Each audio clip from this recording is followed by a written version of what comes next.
So here we are on level 4-1 Shrine of Storms. In my last video I beat the first level, 1-1, and now we're going to go here. During my playthroughs I like this to be the second level, mostly because it gives you access to a very good weapon early on, and overall the boss is pretty quick and easy. Now you'll notice that I'm actually holding the club, which I bought from the Dragleen merchant in 1-1, and the reason I did this is because this level has an annoying enemy in these skeletons. There's one right there. The thing about skeletons is that they're weak to blunt or strike damage, which is actually a club, or even something like your fists. Now what they love to do is they love to roll at you, roll, and then wear down your endurance and then attack. But one thing you can do with these guys is keep backing away. Eventually, when you get tired of it, come out, attack, and you can take them down. Now you'll notice too that I'm also wearing the Thief Ring right now. This is pretty helpful in this level because the skeletons will act pretty quickly, and sometimes you can have multiple aggro on you at a time. So it's way more useful to use a Thief Ring because you can just sort of pull a skeleton at a time. Make sure you don't get mobbed by one. Actually, the backstab is 150 damage, which is really great. A backstab and then one hit is enough to kill him. Here's a little tricky spot. What I like to do is just keep moving forward, lock onto that guy, and then move back. Two-handed attack and two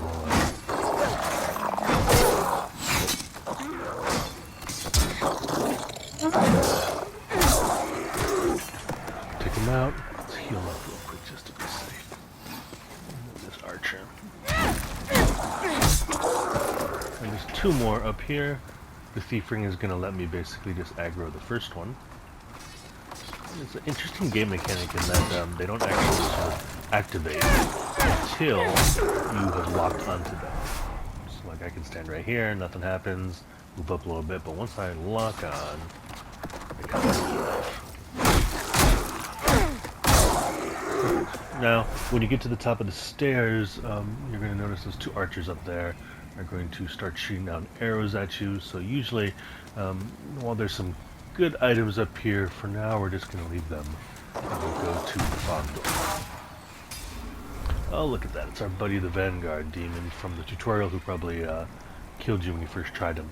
Now there's a couple different routes we can take. We can go straight through to the Vanguard Demon, either fight him or go through a door on the other end. We can try our luck and try to pick up all that stuff. We can go this way to a dead end and an item on the other side of a gate, or we can go this way. So this way, watch out for this little pad right here that'll shoot arrows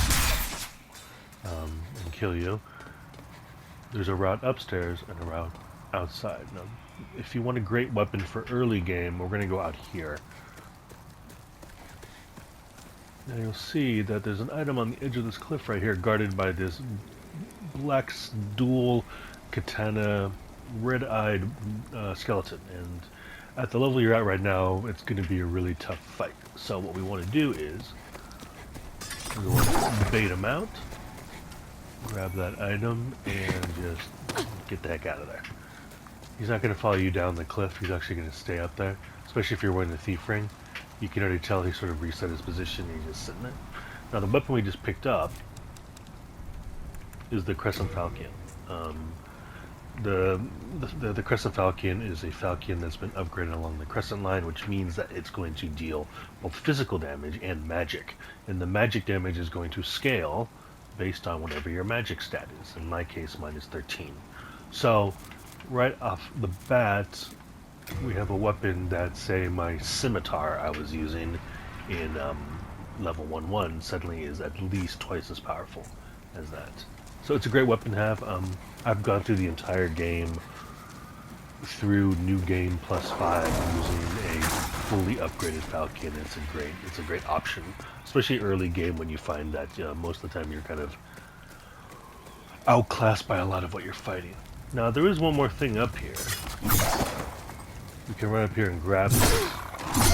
It's a Soul Remains. Now, Soul Remains to me are probably some of the most powerful items in the game, and what they are basically are just a lure. You throw them somewhere and enemies will go and chase them, and It lets you open up an opportunity to attack them. It lets you have an opportunity to run away, whatever you want. It's a very, very, very useful item. I think a lot of times people kind of don't understand how to use them, or they use them in a correct way and then they give up. But I'm here to say that they are awesome. You should definitely try it.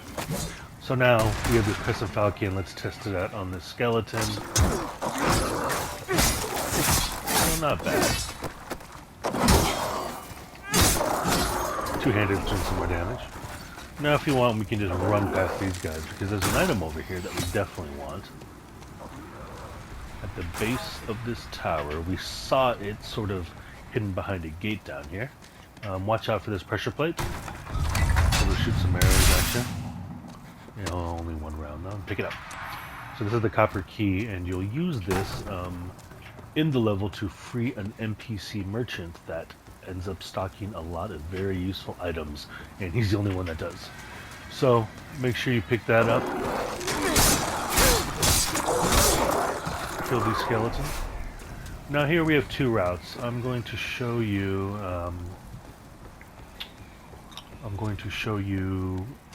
as far as I can on one route, and then from there I'll show you a different way. First, what we're going to kill that Vanguard, because he is a jerk, and actually he's pretty easy in this kind of environment. What he's going to do is swing at you, but as long as you stay behind him, there's really not much you can do.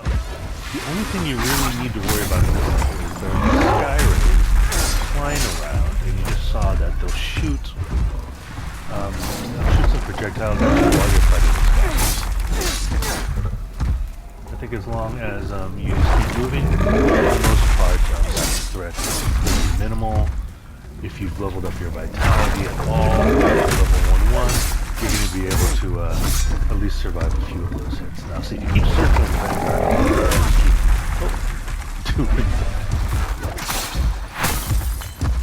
doing this butt stomp.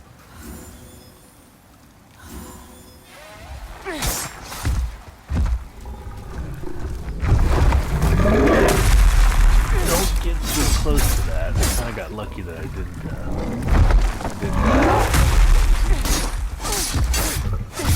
Another nice thing about the Crescent Falchion is the curved sword is exclusively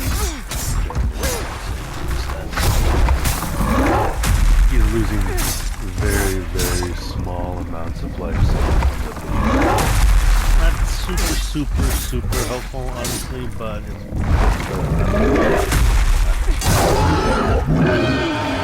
he's going to drop you some souls. He's also going to drop you the Grey Demon Soul, which you can later on, when you gain access to making boss weapons, you can turn that into the Dozer Axe, which is the axe he has, which is really big and ugly looking and pretty awful. So, the irony of that. Now, as you saw before, after I beat him, there was two ways to go. I can go through this fog door, or I can go down into this little pit right here. I'm going to go down in the pit first, because on this wall right here, if you whack it, well, let's discover that it's a hidden wall. Super useful. It's kind of tough to beat these skeletons, so wearing the thief ring again is really, really helpful, because it'll give you the opportunity to almost kill that first one before the second one starts coming after you. So keep going down this dark and scary looking place until you get to this jail cell, and okay, there you got it. The copper key you just picked up earlier opens that cell. Don't forget to pick this up. And talk to this guy. So this is Blige. I suppose I'm Blige, a grave robber. As thanks, I can provide you with useful goods. And his goods are useful. So what you're going to find right off the bat is he sells a fine selection of grass, and most importantly, he sells soul remains. They're kind of expensive at first, but they're very, very, very helpful. He also sells some a weapon buff, the sticky white slime, which buffs your weapon with magic damage. Cloudstone shard, which you can use to upgrade or put special properties onto a shield, and a different selection of weapons and armor. You know what? Right now, I'm gonna buy some soul remains because why not? Satisfied we have a And then once you've done freeing him, you can just take off. He'll stay there while you're in this level, and then once you beat this level, he'll move on to the next one. So, there's actually still 3 paths, 2 of which I'm going to show you. After being the Vanguard, if you want, you can walk through this fog door right here and go up these stairs, and you're going to be met with a bunch of skeletons. Again, we're going to try to bait this one out. Come on. Watch out for the archer out there. This one takes a little bit of time to aggro. And then, this one right here. An archer. Now you'll notice in here too, oh look at that, it's our buddy, the Red-Eye Knight Skeleton. And he's guarding a pretty useful item, and I'm going to show you right here. Let's see if this works. Sometimes they don't work if it's, there we go. The Adjudicator shield, super useful. Now you notice what happened was when I threw that, he just basically chased where it went. You see, kind of like a dog. Now the Adjudicator shield is super helpful in that when you use it, or when you have it on your back from two-handing a weapon, it actually regens your HP. The more you upgrade it, and it's upgraded with a special type of soul called a colorless soul, it actually increases the effect of the healing. So as you upgrade it, you actually regen more and more HP for each second that you have it equipped or you're using. So after beating the skeletons, I came up this ladder here to go up onto these rooftops. That's not entirely necessary, but there's some interesting stuff up here, some souls to pick up. Let's see what's here. Cloudstone shard, which are actually pretty rare. A stone of ephemeral eyes, which is always useful because it'll let me go back into body form when I'm in soul form after having died. But that's about it. So now what I'm going to do is...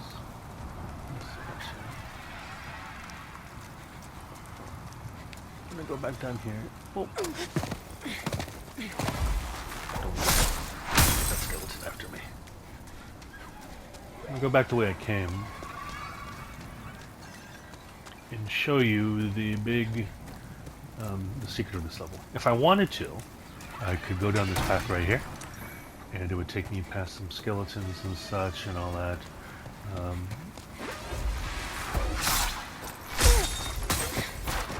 Oh no, they died. Oh well, that's totally fine. This actually makes showing you the next part easier. If I wanted to, I could have... I'll show you actually the second round. Hold on a sec.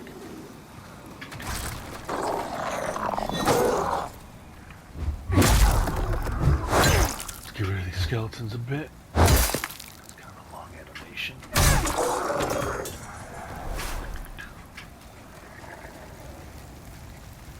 Take this one out.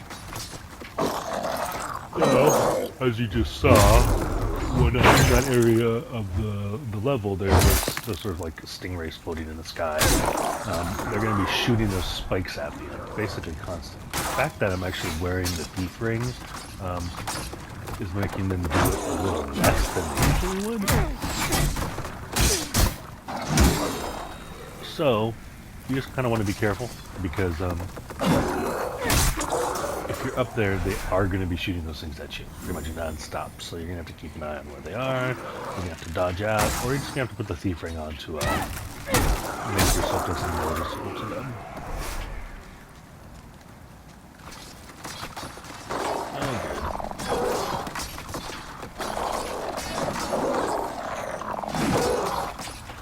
This is going to be interesting.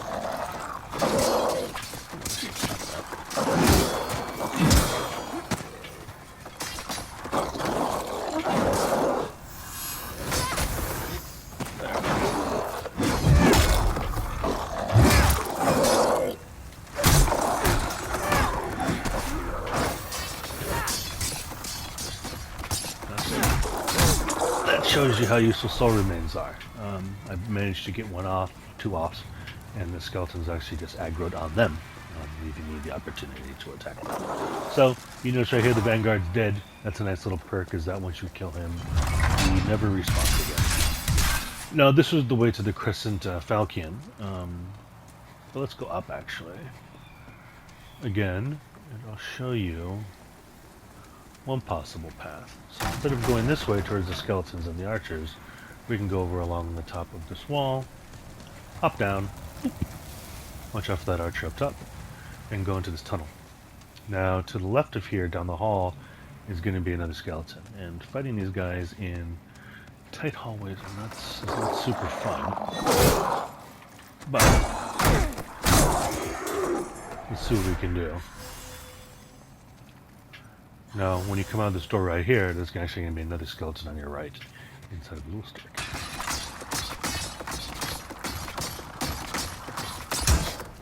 Lure it in, backstab. Now, cool thing about this spot, dong, another hidden door. Now, actually, what this will do is this will take you back onto the underground route that leads to Blige, who is the guy who was trapped in that little prison cell. So we're not going to go that way right now, but if you do go down there, be mindful that there are going to be those two skeletons kind of just waiting for you. Now, if we go up here, at the very top of this tower, there's going to be one more skeleton. Now, he's going to actually aggro you pretty quick, so you're going to want to get up there as fast as you can. And that gives him the opportunity to get the drop on you. Nice. So now here we have two paths. First, we're going to go over here. That archer we saw earlier up on that rampart, here he is. Just take him out. The useful item here is the compound longbow. Basically, the only place to find that in the game is right there. So if you plan on using a good bow or want a good bow to upgrade, don't miss that right there. Now here's another cool spot, and it's less about fighting stuff and more about getting good stuff. So the Dark Souls series are always known for having a spot in the game where you can trade items with a weird crow kind of creature, and then when you save and exit the game and reload, what you traded is replaced with something else. The list of stuff is pretty limited, but the rewards are pretty good. And actually, there are a few rings in the game that you can only get via trading certain items. So if you want to do this, I'd say go online, go to Wikidot, look up what you need to trade, and make sure you get that stuff. So, for now, I'm not going to deal with that. But if you want to, one cool thing that a lot of people don't know about is that there's actually a crystal lizard up here. And a crystal lizard is a rare enemy that drops upgrade materials, and they only spawn a certain number of times after you kill them. But there's one actually right down there. There's an item, but you can also see that little glittery thing right there. That's the crystal lizard. And the way to get to him actually is to drop down, and then kind of keep him trapped there. Now, let's see what he drops. My guess is he's going to drop some moonshade stone, which is the item that you used to upgrade the Crescent Falchion that you got. So, yeah, 3 shards, which is actually pretty good. And then another stone of the samurai eyes. So actually pretty good stuff. Okay, now that we're done with that, we're going to go back here. I'm going to show you the best part of this level, which is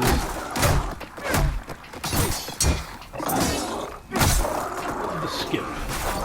This was in the original Dark Demon Souls for PlayStation 3. There's a skip actually right here, where it's so ubiquitous now that people have actually put a message here to let you know where it is. But if you run and then roll, you can actually roll over the edge of this wall. Just like that. And there's actually even an item over there. A regenerator string, which is pretty handy to have. Well, what that will do is that's going to actually make it so you regen life. Oh, oops. And now that I took off my thief frame, those things are starting, and the sky are starting to still shoot stuff at me. So if you go along the left side, you come to an area with another crystal lizard. Make sure you get that. My Crescent Falchion. He's going to drop me some moonshade stone shards. So now I have 6 of those, which is actually enough to upgrade my Falchion to +2. Alright, so here, if I had gone around that route along that side of that cliff, I would eventually end up in this same area. So the skip that we just did actually skips a lot of enemies and things. So it's a huge time saver for people that want to speedrun the game. It's a really integral part of that. Let's get out of here. You notice the item I just picked up over there, the Grave Robber's Ring. It's primarily a PvP thing, but it makes it, if someone invades you, it basically makes you invisible, so they can't even see you. It helps you survive. So, going through this door, you can't go that way actually because I used the skip. So coming over here, watch out for this pressure plate right here. That's another one. And look down these stairs. Now there's an item over here that's not super useful. I'm not even going to pick it up. There's another one of those skeletons, and then there's a fog door. Behind the fog door is the boss of this level, the Adjudicator. So you know what I'm going to do? I'm just going to run by that guy because he'll just lunge at me. Now there's two ways to fight this boss.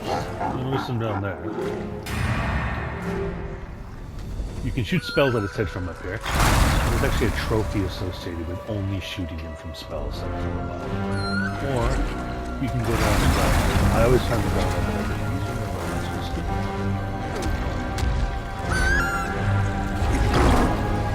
to. You notice that this guy, super big. When you hit him, nothing happens. Attacks, long, like a sweeping swipe, which you just saw there. If you roll left, you can avoid. He has a tongue smash, which you can just roll to avoid again. And then he has an overhead smash. The key to taking this guy down is this blade right here. His stomach that I'm trying to hit it 4 times. Get back. Roll. Go back in. Hit him 4 more times. Hit him some more.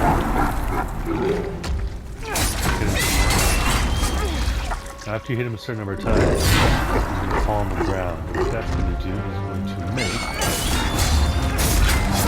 that bird on his head vulnerable. So while he's on the ground right there, that bird really damaged. Just keep repeating this process. The only real risk here in this level, besides obviously giant blade, is getting pinned spot on the wall where you can't avoid this attack. Space is small. Experimental job of showing where you are.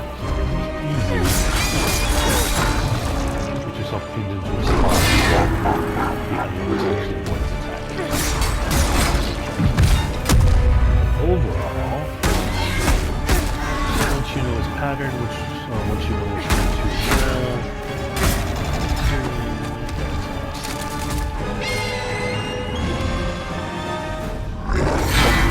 so if you had gone with the non, you could have stayed up top. With a spell like Soul Arrow or something, you could just keep shooting directly at the bird. The only attack you really need to avoid sort of that he does, which I think actually hits harder than Cleaver Strike. But there's a trophy associated with using him without ever doing this method where he falls down.